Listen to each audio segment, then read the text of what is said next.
So hi guys, welcome back. It's been a long time. I hope you all had a wonderful festive season. I'm here joined again by the wonderful LB. That's Leslie Beth Wish. She is a renowned psychotherapist who knows all about relationships, who knows all about people and what they do and why they do it. So it's wonderful to have her back in Florida. I'm not jealous, really. And I'm going to move straight over to LB and hope she's been well over these weeks that we haven't joined to do our podcasts. And I'm going to go straight over to her for some advice today for relationships. Hello, LB. Well, hello. I'm so glad to connect again. And I hope that all your listeners and viewers are doing well health-wise. It's still scary all over the world. I'm a long-haul COVID. I can tell you this is a real challenge. So I hope people are staying well. And since our topic is about getting smart about dating, that includes, should you go in person or should you stay with, doing something virtual? So don't ever compromise your health. If you're unsure about how you feel or you don't know the person, certainly if it's just the beginning dates, whether they've been careful, then start with virtual. It's perfectly all right. You can learn a lot about something virtually. What would you say that's done to people where usually you would chat a little bit in the past, a few emails, maybe a phone call, and then you would go meet with that person and kind of see their nuances facially and just get a feel for them physically? What's the advice now just in doing everything remotely? Should we just kind of give up and be like, oh, when things are normal, I'll go date? Or should we be more determined to keep our love life going? What's your advice? Oh, keep your love life going, please. Please, when you have the right partner, that person enhances you, expands your abilities, your ability to learn about yourself, be happier. And yes, it's really hard. Almost all of us, as they say, have kissed a lot of frogs, right? But please don't volunteer to shut yourself off from opportunities. So don't give up on that, please. Skype and Zoom or however else you want to meet virtually are still really good ways to get to know someone. And if you want to make your times together virtually seem more real, well, why don't you have lunch together virtually? I mean, have a meal together. Talk about what you did on that day. Talk about what you might want to do tonight. Maybe both of you can watch the same television show or watch the same movie and talk about it later. You can create virtual dating. No, it's not going to be like real in person, but you can get close enough to really get a good sense of someone. And one of the better ways to do that is to make sure to ask yourself your right questions. And that's what I thought we'd be talking about today. Learning to get prepared for love, get prepared for your dates. So how does that sound? That sounds wonderful. Please go ahead. We all want to know. Okay, well, I wrote some notes. Most of this stuff is organic and in my head, but once in a while, I might need to look down just to make sure I haven't left anything out that's important. So before you start searching for love again, I want you to answer this question. Why did you break up with the people who you broke up with?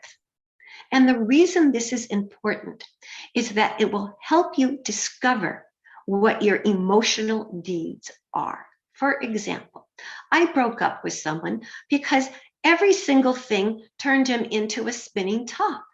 I mean, everything aggravated him. He couldn't go with the flow.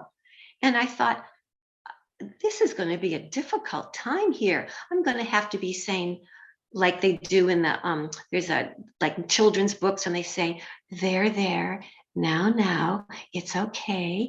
I didn't want to spend my life doing that, saying there, now, and patting my date on the back and saying, it's okay, honey.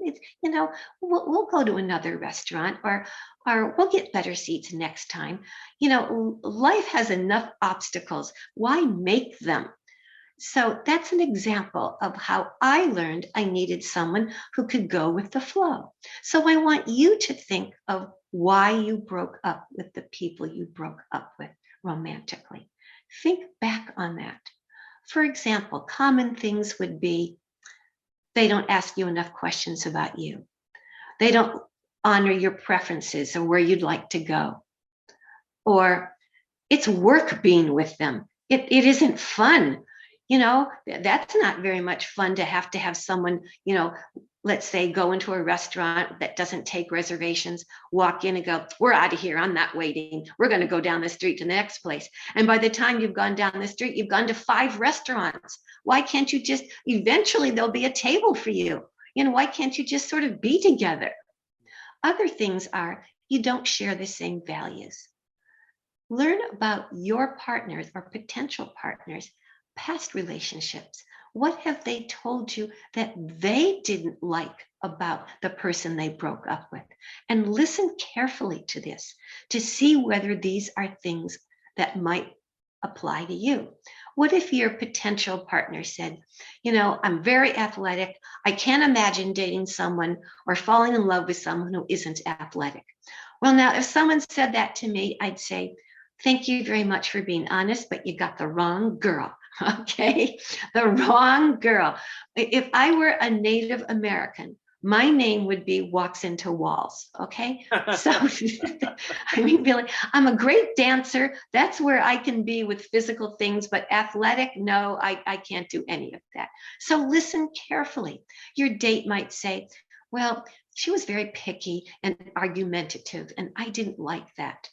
Now, if you tend to be the person who likes to run the show and you're very, very particular, well, then you're not the right match for that person either. So these are 2 important questions to keep in your mind. Why did I break up with someone? And why have the people who dated me broken up with me? That's the third question. The other one is to ask your partner, why did you break up with people? So now let's go on to the third question. Why did my partners break up with me?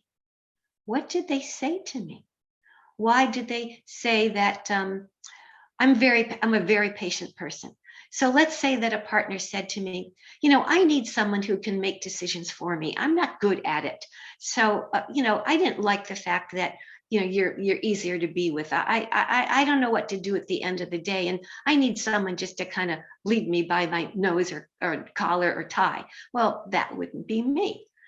Why else did someone say they wanted to break up?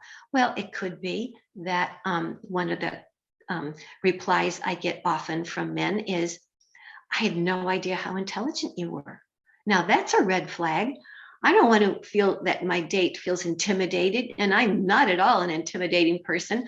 I don't, sit there and go to a movie and before the movie starts say, well, let me tell you all about this producer and director and la, la, la, la, la, la, la, to show off how much I know. I would never think of doing that, but some people do, men and women. And so those are things to think about. Listen to what your date has taught you or said to you about why they broke up with you. I've had dates say to me, you're too mature for me. Well, okay, well, I don't want someone immature, so I am glad you told me. So think of these things. The other thing I want you to think about when someone broke up with you, were you just not ready? Were you dealing with past hurts from previous loves? What's going on in your life at the time that you started to date this person? Was someone ill in your family? Were you having health issues? And particularly now with the virus, health is going to be a main issue. So that's why I really do promote doing virtual dating right now. Why take a chance on spending time and going out with someone with variations of the virus out there and perhaps more to come? So start out virtually. It's okay to do that. It takes safe sex to a whole new level, doesn't it? Well, it's kind of a good idea. It slows you down. It makes you start thinking. I've told people on real dates with a new person or the beginning dates, say to your date, I need to tell you that I have to make a phone call to my family. So if you don't mind, this is a good time for me and I'll be back as soon as I can. Well, go outside if the weather is permitted, or go into the ladies' room and say to yourself, what do I like about this person? What is the state of my mind? Am I being too anxious? How am I feeling right now? What's going on with me? What vibes am I getting from my date? Where do I want to go with this? Take a break, take a quick assessment break, and then come back, and gives you a chance to reassess. It's okay to do that. Take your time. I love that advice. But what would your advice be on who then follows up for the next conversation or the next virtual date? Because everything's changing. Women are now driving relationships, and they're not necessarily waiting for the guy to call up again. Same-sex relationships, obviously, people Right. explore. Right. So who then leads the next follow-up date? Or does everyone just sit back and go, well, I was waiting for you, Well, supposedly guys are more sensitive to rejection. And that's not true for all men. But so if I were in that situation, I'd say, would you feel more comfortable if I contacted you first, or would you like to take time to contact me? Either one is fine with me. So just communicating clearly about what comes at the end of that first date. Yeah. Yes. You can't Yes. go through clear communication, can you? Really? And you can say, I've really enjoyed our time together. If you'd like to get together with me, please contact me again. Or if you need time to think, I'll contact you anyway, just so you have my contact information. And if I don't hear from you, I won't bother you. Yeah. It's putting a lot out there, isn't it? I think so many people are afraid of rejection, or did I come across terribly, or did my past relationships show up in this situation? It's almost like going to look at houses to buy or cars to buy is so much easier than dating, it seems, with the complications that come with that. But, potentially finding someone to be with, I think for some people, it's like the scariest thing, perhaps. Well, I like the idea of offering the person a choice, or letting the person know in some way, I really liked spending time with you. If you'd like to spend more time with me, please contact me. I don't want to push you. But the other side of the coin is, I like the idea of try something 3 times. There's in American baseball, you get 3 outs. Okay. So try 3 outs. Why don't I go out with this person at least one more time? Because maybe my own defenses are getting in the way. Maybe this person is really appealing to me, and I am scared to death that they might reject me. So I'm going to not go, because I can't deal with rejection, and I'm just going to call it quits right now before I get hurt. So don't do that. And think about all the times that you have made a bad impression. The other day, my COVID brain is so foggy headed. That's one of the biggest problems. So I had to call and leave some information at my doctor's office. I gave the wrong phone number. So I had to call. I gave them my husband's phone number. So I had to call back and say, look, I'm really foggy headed. I feel really embarrassed, but I gave you my husband's number. So everybody has little gaffes. I've been on dates where they knocked over their coffee in their lap. Everybody has done something stupid. So if you've done something stupid, send a message. I had a really bad night. I had a bad message from my best friend or family member who's very ill. And before we met, that was on my mind. I had just gotten off the phone with them. So if I seemed a little scattered or remote, I'm really sorry. But I didn't want to cancel the date. I wanted to meet with you. So if possible, could we try again? Just be human. Yeah, human and transparent and open, really, isn't it? Yes, absolutely. Absolutely. Yeah. Well, hopefully everybody, those of you that are single or thinking of leaving the person you're with, those are some tips for you as we go forward. Hopefully this whole potential of lockdown and keep your distance from me and hopefully we're over the Yeah. worst, but who knows in these times. But in the meantime, that gives the people that want to connect with another human being Right. some tips about how to go about it in these times that we're in, the new normal that everyone's been Definitely. talking about. And I was thinking, Joe, how can people send us requests for topics?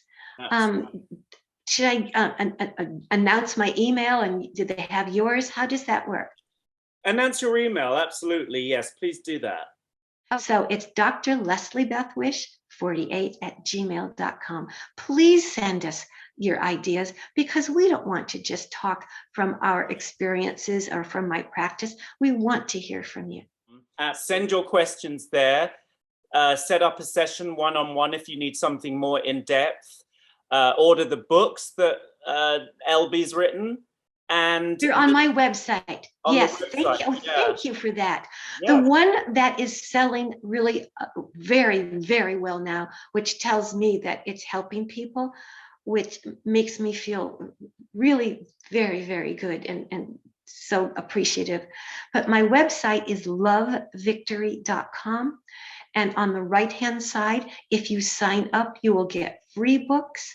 But if you also look down on the right side, you will see at the top my book called Training Your Love Intuition. It's not expensive. It's packed with really solid, tested, research-based advice. There you go, people. Something to take into 2022 to train your mind to find that love.